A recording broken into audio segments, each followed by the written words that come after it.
আসসালামু আলাইকুম। শুরু করছি দ্য সাইলেন্ট ম্যানার উপন্যাসের তৃতীয় পর্ব। লিখেছেন ডায়না ইমরোজ লাক্কি। আমি আপনাদের সাথে আছি ফারহিনা। ভোরের আলো ধীরে ধীরে ছড়িয়ে পড়ছে বিশাল চৌধুরী নিবাসন এর আঙিনায়। শিশির ভেজা বাতাসে ফুলের গন্ধ ছড়িয়ে আছে। চারিদিক নিস্তব্ধ, শুধু দূরে পাখিদের কিচিরমিচির আর কুয়াশা ভেদ করে আসা সূর্যের কোমল আলো আঙিনায় লাল ইটের মেঝেতে পড়ে এক অদ্ভুত সোনালি আভা ছড়াচ্ছে। বাড়ির উঁচু ফটক ধীরে ধীরে খোলা হয়েছে। দরজার কপাটে কড়া নাড়ার শব্দ যেন সকালের নিস্তব্ধতাকে আরও গভীর করে তুলেছে। দোতলার বারান্দা থেকে সাদা রঙের মোটা খুঁটির ফাঁক দিয়ে সকালের আলো নেমে আসছে। বারান্দার লোহার রেলিংয়ে শিশিরে ভেজা মানিকচোর পায়রা বসে ডানায় আলো মেখে নিচ্ছে। আঙিনার এক পাশে শান বাঁধানো পুকুর, তার জলে সকালের প্রথম সূর্যরশ্মি পড়ে চিকচিক করছে। জল নাড়াচাড়া করছে কচুরিপানা আর মাঝে মাঝে লাফিয়ে ওঠা তরঙ্গ। পুকুর ঘাটে কয়েকজন দাসী ঘোমটা টেনে জল তুলছে। তাদের কণ্ঠে ছুড়েলা আড্ডা ভেসে আসছে সকালের শান্ত আবহে। বাড়ির ভেতর থেকে ভেসে আসছে চুলায় কাঠ জ্বালানোর গন্ধ আর রান্নার প্রথম ধোঁয়া। পুরনো দেওয়ালে ছায়া ভেদ করে নতুন দিনের প্রাণচাঞ্চল্য ধীরে ধীরে জেগে উঠেছে। এমন সকাল যেন জমিদার বাড়ির প্রাচীন ইতিহাসকেও সজীব করে তোলে। পুকুর পাড়ে বসে আছে মায়া। তৃষ্ণা সে স্নানে নেমে মুখ ধুচ্ছে।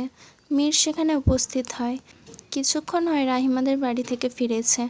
মায়াকে একা বসে থাকতে দেখে মীরও পুকুর পাড়ে উপস্থিত হয়। মীরকে দেখে তৃষ্ণা বাড়ির ভিতরে চলে যায়। মীর কালো রঙের শার্ট এবং অ্যাশ রঙের প্যান্ট পরে আছে, হাতে একটা সোনালি রঙের ঘড়ি। মীর গিয়ে বসে পড়ে মায়ের পাশে। মায়া মীরের থেকে মুখ সরিয়ে নেয়। মীর কিছুটা কোমল কণ্ঠে বলল, রূপসী বোনটি কোনো কারণে রাগ করে আছে নিশ্চয়, কিন্তু কী কারণে রাগ হয়ে আছে বলা যাবে কি? মায়া বলল, আমি কারোর সাথে কথা বলতে চাই না, আপনার সাথেও নয়, আর আপনি একটা মিথ্যেবাদী। তা কোন কারণে আমাকে মিথ্যেবাদী বলা হচ্ছে জানতে পারি কি? গতকাল আপনি আমার সাথে মিথ্যা বলেছেন। ওই ছড়িটি দিয়ে নিশ্চয়ই কিছু করেছেন, নয়তো করবেন, আর আমার সাথে মিথ্যে বললেন। মীর মায়ের দিকে ঝুঁকে পড়ল, তুমি নিশ্চয় ভুল কিছু ধারণা করছো। আমি যা বলেছি তাই সত্য। আমার ডিকশনারিতে মিথ্যা বলতে কোনো শব্দ নেই।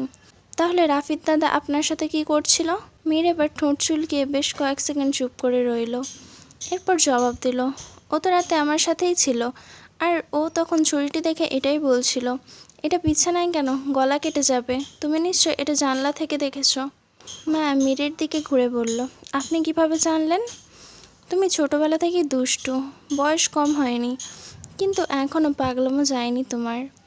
মা মলিন হেসে উঠল। মীর মায়ের হাসি দেখে বলল, আর কাউকে সন্দেহ করো না, তোমার আশেপাশে কেউ তোমার শত্রু নয় মায়া। মায়া অপ্রীতিকরভাবে বলল, কিন্তু মীর, আপনি জানেন আমার কেমন যেন সবাইকে অদ্ভুত মনে হয়। কখনো মনে হয় এরা সবাই আমার ক্ষতি চায়, যাতে দেখছি তারা কেউ আমার আপন নয়। অসুখ মানে? মায়া ভ্রুকুঞ্চিত করল। মানে এটা তোমার একটা অসুখ। দীর্ঘ সময় ধরে তুমি পরিবারের থেকে দূরে ছিলে। পরিবারের আদর সোহাগ কেমন হয় সেটা তুমি হয়তো ঠিকঠাকভাবে কখনোই উপলব্ধি করনি। হঠাৎ করে সবাইকে একসাথে পেয়ে তোমার এমন অনুভূতি হচ্ছে। মায়া দৃষ্টি সরিয়ে ফেলল। মীরের রেশ টেনে বলল, আপনি ঠিকই বলেছেন, এখন ঠিক বলছো। কিছুক্ষণ পর আমার পিছনে তুমি পড়বে। নীরব সময় কাটে পুকুর পাড়ে কিছুক্ষণ। সূর্যের আলো পুকুরে জলে পড়ে তার প্রতিফলন পড়ল মায়ের মুখে। মীর তার দিকে তাকিয়ে বলল, তুমি কি বই পড়তে ভালোবাসো? আমি গল্প পছন্দ করি, কিন্তু আপনি কিভাবে জানলেন? তোমার ঘরে তোমার অনুমতি ছাড়াই গিয়েছিলাম, তখন অনেক বই দেখতে পাই। মায়া মীরের দিকে ঘুরে তার হাতের উপর হাত রেখে বেশ উৎফুল্ল হয়ে বলল, আচ্ছা আপনি দ্য সাইলেন্ট ম্যানার বইটি পড়েছেন? মীর মায়ের হাতে স্পর্শ পেয়ে সেদিকে তাকালো। মায়া বুঝতে পেরে হাত সরিয়ে ফেলল। দুঃখিত, আমি বই পড়তে পছন্দ করি না। পাঠ্য বই তো বাবার ভয় পড়তাম, আর গল্প? মীর থামে। এটি একটি অসম্পূর্ণ বই, আমার অনেক পছন্দের, কিন্তু লেখক বইটি কেন অসম্পূর্ণ রেখেছে, আর লেখকই বা কোথায় হারিয়ে গেছে জানি না। জানেন, ওনার খোঁজ পর্যন্ত করেছিলাম, কিন্তু পাইনি। মায়ের মুখটি হঠাৎ করে ফ্যাকাশে হয়ে গেল। মীর দেখে বলল, তুমি কি বইটি নিয়ে চিন্তিত? মায়া নিরুত্তর। মীর হাস্যোজ্জ্বল মুখে তাকিয়ে বলল, আচ্ছা, বইটা আমাকেও দিও, আমিও পড়ে দেখব। সত্যি তো? মায়ের মুখ উজ্জ্বল হাসি ফুটে উঠল। বললাম না আমি মিথ্যে বলি না। কিন্তু আপনি তো গল্প পছন্দ করেন না। তোমার জন্য একটা বই পড়াই যায়, বলে মীর পুকুর পাড় থেকে বাড়ির ভিতরে চলে যায়। মায়া মীরের যাওয়ার পানে তাকিয়ে রইল কিছুক্ষণ। এতক্ষণ তৃষ্ণা মায়া এবং মীরকে অনুকরণ করছিল। তৃষ্ণা মায়ের কাছে উপস্থিত হয়, কাছে ঘেঁষে বলল, তুই মীরের সাথে এত কি বলছিস? ও কিন্তু তোর খালাতো ভাই, মানে আমাদের বড় ভাইয়ের মতো। প্রেমে ট্রেমে পড়ে যাস না, বিদেশি ছেলে, না জানি কত প্রেমিকা আছে। মায়া বলল, তোর কি আমার পিছনে লাগা ছাড়া কাজ নেই? আমি তাকে কেন ভালোবাসতে যাব? বলে পুকুর পাড় ছেড়ে চলে যায় ঘরের উদ্দেশ্যে। টেলিফোনে রিং বেজে উঠলে কলটি রিসিভ করে জয়ন্তন বেগম। তিনি হ্যালো বলার পর অপর প্রান্ত থেকে আমজাদের কণ্ঠ ভেসে আসে। মা, কেমন আছো তোমরা সকলে? আমরা ভালোই আছি। তোর খবর নাই বাজান? তুই কই, কবে বাড়ি ফিরবি? বড্ড উতলা হলো জয়ন্তন। মা, আমাদের ফিরতে আরও 2 দিন দেরি হবে, এটা বলতেই কল দিয়েছি। এরপর কলটি কেটে যায়। জয়ন্তন পুনরায় কল দিল। কলটি ওপাশ থেকে কেটে দেয় আমজাদ। জয়ন্তন খুব হতাশ হলো। এক পুত্রকে হারিয়েছে আজ 22 বছর। আমজাদ এবং এহসান ছিল তার চোখের মণি। 2 ভাই যেন 2 ভাইয়ের রক্ষা কবচ ছিল। এরপর হঠাৎ একদিন শোনা যায় এহসান চৌধুরী আর বেঁচে নেই। জয়ন্তন খুব ভেঙে পড়েছিল সেদিন।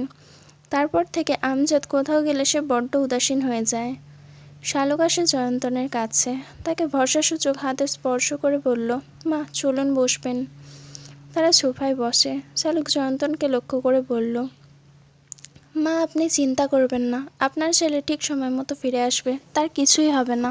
অন্যদিকে শহরের একটি বেসরকারি কৃষি ইনস্টিটিউট অফিসে বসে আছেন থমাসন এবং আমজাদ। আমজাদ কলটি তখন জয়ন্তন এর মুখের উপর কেটে দিয়েছে। বিষয়টি লক্ষ্য করেছে থমাস। থমাস আমজাদকে প্রশ্ন করল, তুমি তোমার মায়ের মুখের উপর কলটি কেটে দিয়েছ, এটা কিন্তু ঠিক হয়নি। উনি হয়তো বিদেশ থেকে কল আসবে, তাই কলটি কেটে দিয়েছি। থমাস বেশ গভীর শ্বাস ছেড়ে হতাশায় নিমজ্জিত হয়ে বলল, তুমি খুবই ভাগ্যবান, তোমার মায়ের কল আসে। আফসোস, আজ বহু বছর আমার মায়ের কোনো কল আসে না। বলে থমাস বসা থেকে উঠে জানলার পাশে গিয়ে দাঁড়ায়। তোমার মায়ের কল আসে, তুমি ভাগ্যবান। আফসোস, আমার মায়ের কল আসে না আজ বহু বছর। বাক্যটি আমজাদের আশেপাশে যেন ঘুরপাক খাচ্ছে। আমজাদ তখন তার বাড়ির নম্বরে দ্বিতীয়বার সংযোগ করার চেষ্টা করল। দ্বিতীয়বার টেলিফোন বেজে ওঠায় জয়ন্তন বেশ হকচকিয়ে গেল। শালুক বলল, আপনার ছেলেই হয়তো কল করেছে, চলুন কলটি ধরুন। জয়ন্তন কলটি রিসিভ করে। ওপাশ থেকে আমজাদের মলিন কণ্ঠ ভেসে আসে, একটি মধুর ডাক, মা। এই তো এখানেই একজন গর্ভধারিণী জননীর সুখ। জয়ন্তন জবাব দিল, বাপজান, কিছু হয়েছে তোর? ঠিক আছো বাবা? আমি ঠিক আছি মা। আমজাদ নিশ্চুপ হয়ে গেল। জয়ন্তনও চুপচাপ। আমজাদ হঠাৎ করে বলল, মা, আমি কিন্তু তোমায় সেই ছোট্টবেলার মতোই ভালোবাসি। কথাটি শুনে জয়ন্তন ফুঁপিয়ে কেঁদে উঠল। দৃশ্যটি দেখল শালুক, তার ঠোঁটের ফাঁকে হাসি। বলা হয় শাশুড়ির সাথে তার ছেলের সুসম্পর্ক বইয়ের নাকি সহ্য হয় না, কিন্তু শালুক যেন উল্টো। তিনি সবসময় চান জয়ন্তন যেন মৃত্যুর শেষ সময় অবধি হাসি খুশি থাকেন। জয়ন্তন জবাব দিল, কাজ শেষ কইরা জলদি বাড়ি চইলা এসো বাপজান। অপর প্রান্ত থেকে আমজাদ বলল, দোয়া রাইখো মা। জয়ন্তন কল কেটে দেয়। এতক্ষণ ঘটে যাওয়া ঘটনাটি দেখল মীর দোতলা থেকে। দোতলার রেলিং ধরে দাঁড়িয়েছিল সে। জয়ন্তন তার ঘরে চলে গেল। মীর তখন উপর থেকে নিচে আসে। বৈঠকখানায় শালুক বসে আছেন। এসে মীর খুব নতজানু হয়ে তার কোলে মাথা রেখে শোয়। শালুক একটু নির্বিকার প্রশ্ন করল, মীর, শরীর খারাপ তোর? কিছু হয়েছে বাপ তোর? ছোট মা, একটু শুতে দাও, ভালো লাগছে না, মায়ের কথা খুব মনে পড়ছে। শালুক মীরের মাথায় হাত বুলিয়ে দিয়ে বলল, আমি কি তোর মা নই মীর? থেমে দীর্ঘশ্বাস ছেড়ে আবার বলল, গর্ভধারিণী মায়ের মতো দুনিয়াতে কেউ হয় না আমি জানি। গর্ভধারিণী মায়ের স্পর্শেও সন্তান সুস্থ হয়ে ওঠে। মায়ের গায়ের গন্ধ মন সতেজ করে তোলে, কিন্তু সে মা থাকতে কজন মূল্য বুঝে, হারিয়ে গেলে তখন খুঁজে। মীর বলল, আমার মাঝে মধ্যে খুব কষ্ট হয় ছোট মা। মায়ের শূন্যতা আমাকে বিষিয়ে তোলে, ইচ্ছে করে দুনিয়া ছেড়ে চলে যায়। ও কথা বলতে নেই বাপ, আমি আছি তো। আমি আমার সবটুকু দিয়ে তোকে আগলে রেখেছি, ভবিষ্যতেও রাখবো। মীর কোল ছেড়ে উঠে চোখ মুছতে মুছতে নিজের ঘরের উদ্দেশ্যে চলে যায়। দিন ফুরিয়ে বিকেলের আগমন ঘটল ধরণীতে। সূর্য পশ্চিমে ঢলে পড়েছে। সোনালি আলো গাঢ় সবুজ পাহাড়ের গায়ে ঝরে পড়ছে, ঠিক যেন কেউ আগুনের ছিটা ছুড়ে দিয়েছে বন জুড়ে। পাহাড়ের নিচে বিস্তৃত একটি উপত্যকা, যেখানে কুয়াশা ভেসে বেড়ায় নরম চাদরের মতো। মাঝখানে নীরব এক নদ, তার জলে ভাসে সূর্যের শেষ রশ্মি। চারপাশে শুধু ঝিঁকি পোকার ডাক, আর দূরে কোথাও অচেনা পাখির ডান আর শব্দ। উপত্যকার প্রান্তে আছে এক পুরনো কাঠের সেতু, যেটা পার হলেই দেখা যায় একটা অদ্ভুত শান্ত গ্রাম। ঘরগুলো কাঠ আর পাথরের তৈরি, ছাদের ধারে শুকনো ফুল ঝুলছে। গ্রামের মাঝখানে একটা বিশাল বটগাছ, তার নিচে পাথরের আসন, যেখানে নাকি বহু বছর আগে কেউ হারিয়ে গিয়েছিল। হ্রদের ওপারে দেখা যায় একটি প্রাসাদ, দূর থেকে যেন ধোঁয়ার মতন ভাসমান। জানালাগুলো সব বন্ধ, তবু মনে হয় কেউ এক ফাঁকে তাকিয়ে আছে। বাতাসে ভেসে আসে হালকা চন্দন আর পুরনো বইয়ের গন্ধ। রাফিদ এবং মীর এমন একটি জায়গায় উপস্থিত হতে পেরে ভীষণ আনন্দিত। আমজাদ চৌধুরী বাড়ির বাইরে থাকায় তারা বেশ স্বাধীনভাবে ঘুরতে পারছে। ছোট্ট গ্রামটির কোনো বাসিন্দা বেঁচে নেই, যদিও কেউ বেঁচে থাকে তবে তারা আর এখানে থাকে না। প্রতিটি ঘরই তালাবদ্ধ। গ্রামটির শেষে একটি নদ, নদের অপর প্রান্তে দাঁড়িয়ে পাহাড়। পাহাড়টিতে পৌঁছাতে নদটি পার হতে হবে। মীর দেখল নদটি, জলগুলো বেশ নীলাকার। এখানে বাতাসে যেন মন মাতানোর সুবাস পাওয়া যায়। মীর রাদীপকে লক্ষ্য করে বলল, ওদিকে একটা প্রাসাদের মতো দেখা যাচ্ছে, ওটা কি? রাদীপ বলল, ওটা সম্ভবত কোনো রাজাদের নগর ছিল। সময়ের সাথে সাথে আজ পরিত্যক্ত। আজ শুধু শ্যাওলা এবং জলের আয়ত্তে প্রাসাদটি। কত বছর হয় এটি পরিত্যক্ত? রাফিদ বলল, আমি ঠিক বলতে পারবো না। মীর খুব তীক্ষ্ণ দৃষ্টিতে তাকালো প্রাসাদটির দিকে। নদের অপর প্রান্তে সূর্য নিজ গন্তব্যে ঢেলে পড়াতে পরিষ্কার দেখা যাচ্ছে না কুয়াশার জন্য। প্রাসাদটি দেখে মনে হচ্ছে এখনো জীবন্ত। ওখানকার প্রতিটি মানুষ জীবন্ত। তারা যেন এবারে তাকিয়ে আছে সাহায্যের জন্য। মীর এক ধ্যানে তাকিয়ে রইল। রাফিদে মীরকে ডাকলো। মীর শুনেনি, সে অন্য ধ্যানে মগ্ন। রাফিদে মীরের শরীর স্পর্শ করে ডাকলো। মীরের হুঁশ ফিরে। মীর জিজ্ঞেস করে, আচ্ছা, প্রাসাদটি হঠাৎ নীরব হয়ে যাওয়ার কারণ কি? এটার আবার কারণ কি? সময়ের নিয়মই এটা। আজ যদি আমরা দুনিয়া থেকে চলে যাই, এরপর আমাদের জমিদার বাড়িটিও এরকম পরিত্যক্ত হয়ে যাবে, নদের জলে ডুবে যাবে। এরপর ডুবুরিরা আমাদের রাখা স্বর্ণমুদ্রা উত্তোলন করবে, বলে রাদীপ নিঃশব্দে হাসল। মীর দীর্ঘশ্বাস ফেলল। মানুষ কেন এভাবে হারিয়ে যায়? কত রাজ্য প্রাচুর্য অর্জন করে, সবাই কত আনন্দ নিয়ে বসবাস করে, এরপর হঠাৎ করে সব কিছু ধুলোয় মাখা হয়ে পড়ে থাকে। সবাই মাটির সাথে মিশে যায়, থাকে শুধু তাদের স্মৃতি। মীর ঘুরে পুনরায় একবার প্রাসাদটির দিকে দেখল। ততক্ষণে সন্ধ্যা ছুঁয়েছে, সময়ের আগমন ঘটে। রাফিদ বলল, কাঠের সেতুটি পার হতে রিস্ক হবে। আসার সময় তো এসেছি, জানি না এখন যেতে পারবো কিনা। তাড়াতাড়ি চলো, ওপারে আমাদের অশ্ব আছে। মীর বলল, চিন্তা করিস না, যেতে পারবো, চল। বলে ছোট্ট গ্রামটি চূড়া থেকে যেতে যেতে বারবার পিছন ঘুরে দেখল মীর। নীরব প্রাসাদটি যেন তাকে ডাকছে, কিন্তু নীরবেই, যার কোনো শব্দ নেই। তারা কাঠের সেতুটির কাছে উপস্থিত হয়। সেতুটির নিচ থেকে বয়ে যাচ্ছে জলরাশি, প্রখর জলের স্রোত, তার মধ্যে থেকে বড় বড় পাথর দেখা যাচ্ছে। রাফিদ বলল, মীর, হঠাৎ জলের স্রোত বেড়ে গেছে। যদি সেতুটি ভেঙে নিচে পড়ে যায়, মৃত্যু নিশ্চিত। ভুলভাল না বকে চল, সন্ধ্যা হয়ে আসছে। অশ্বের চিৎকার শোনা যাচ্ছে। আমি আবার অশ্বের কান্না সহ্য করতে পারি না। পুরানো কাঠের সেতুটি থেকে কড়কড় শব্দ ভেসে আসছে, বাতাসের সাথে সাথে কিছুটা দুলছেও। মীর আগে আগে পা বাড়িয়ে যেতে শুরু করলো, রাফিদ পিছনে। ধীর স্থিরভাবে মাঝ বরাবর সেতুটিতে পৌঁছালে রাফিদের পিছনে একটা কাঠ ভেঙে যায়। রাফিদ এবং মীর পিছন ঘুরল। রাফিদ কিছুটা ভয় পেল, কিন্তু মীর ভরসা দিয়ে বলল, কিছু হবে না, ভয় পাস না, চল আয়। পুনরায় দুজনে হাঁটা শুরু করে। রাফিদ তখন পিছন থেকে বলল, আমি যদি নিচে পড়ে যাই তাহলে কি হবে বুঝতে পারছিস? হ্যাঁ, বুঝতে পারছি। কি বুঝছিস বল? এই তোকে দেখার আগে তোর হবু বউ বিধবা হয়ে যাবে, বলে চাপা স্বরে হাসে মীর। রাফিদ বলল, মজা করছিস? আমার কিন্তু সত্যিই ভয় হচ্ছে। ভয় না পেয়ে চল আয়, বলে মীর প্রায় সেতুটির শেষ সীমানায় পৌঁছে যায়। মীর অপর প্রান্তে পৌঁছে যায়। রাফিদ প্রায় সেতুটির শেষ সীমানায় পৌঁছে যায়। সেতুটির শেষ কাঠ পার হয়ে যেতেই দড়ি ছিঁড়ে রাফিদ নিচে পড়ে যায়। রাফিদ তির্যক আওয়াজ করলো। মীর হতভম্ব হয়ে যায়। রাফিদ তখন সেতু ছেঁড়া দড়িটি ধরে ফেলে। মীর বিস্ময়কর হয়ে উঠল। হঠাৎ যে মুহূর্তে রাফিদ কাঠ ভেঙে পড়ল, তখন তার পৃথিবীটা যেন উল্টো হয়ে গেল। বাতাস হঠাৎ তীক্ষ্ণ ছুরির মতো কানে বিঁধতে লাগলো। শরীরের ভারহীনতা যেন কেউ নিচ থেকে টেনে নিচ্ছে রাফিদকে। শরীরের ভারহীনতা যেন কেউ নিচ থেকে টেনে নিচ্ছে রাফিদকে, অথচ তার উপরে ওঠার চেষ্টা। এক সেকেন্ডই মনে হলো শেষ, সব শেষ। মাথার ভেতর অসংখ্য চিন্তা বিদ্যুৎ বেগে ছুটল মীরের। রাফিদ একবার আতঙ্ক নিয়ে নিচে দেখল, জলরাশি যেন তার দিকে তাকিয়ে আছে, তার অপেক্ষায় আছে। রাফিদ ভয় চুপসে গেল। পরিবার, মুখগুলো, অসমাপ্ত কাজ সব যেন চোখের সামনে ভেসে উঠল। চোখের সামনে আকাশ, গাছ, পাথর সব ঘুরছে। বাতাসে শরীরের আঘাতের ধাক্কা, বুকের ভেতর হাহাকার, আর গলার কাছে চিৎকার আটকে থাকা একটি শব্দ। মীর উপর থেকে হাঁটু মাটিতে রেখে রাফিদের দিকে ঝুঁকে পড়ল। ভয় পাস না, দড়িটা ধরে রাখ। ঠিক তখনই রাফিদের ধরে থাকা দড়িটি ছিঁড়ে পড়ার শব্দ এলো।